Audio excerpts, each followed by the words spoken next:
My name is Frances Eileen Allen. As a citizen of Hayward for nearly 50 years, I want to say thanks to the many volunteers and friends who have contributed so much to the city of Hayward. It is you who have created a city, a neighborhood, a community of which I am proud. In particular, I want to call your attention to a few special people who live in my memory because of what they did to enrich and enhance this area that I have called home. First, I remember Beulah Linnell, a teacher at Markham School in the 1950s. She answered a need when she offered her garage as a storage space for items donated to the Historical Society, which had no space of their own. Next, I treasure my memories of the man named John Oleg. Whether it was art, history, or support of any worthy cause, one could always find John Oleg working to create a better situation. I often recall my experience with Gladys Conklin, who was the children's librarian at the Hayward Library for many years, and was also the author of a few books about bugs. She was creative and hardworking, but what I remember most was her delightful personality and her charming way of dealing with the children, especially my own son.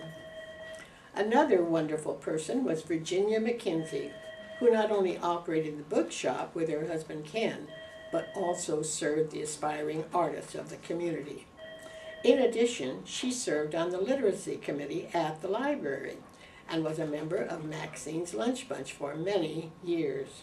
I recall first meeting her when the bookshop was a little log cabin in a parking lot on Main Street, but later moved to a different location on B Street.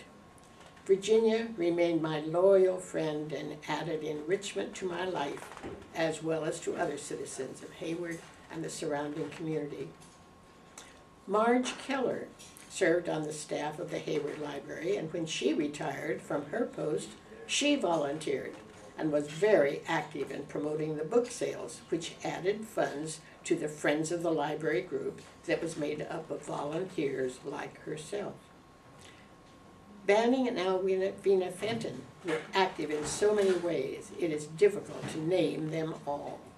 Alvina, a music teacher, was the person who initiated a music group for students.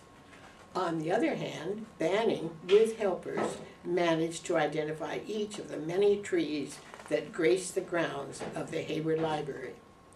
Furthermore, Banning was the leader of the Saturday Walking Group, which visited many of the historic sites of Hayward. I'm also grateful to the various editors of the friendly footnotes for the Friends of the Hayward Library, where many of my book reviews have been published over the years, ever since John Oleg persuaded me to contribute them. I say a special thanks to Nancy Eager and to Carl Baker Madsen for their productions of this newsletter. I close with a quote from Dag Hammarskjöld. To all that has been, thanks. To all that will be, yes.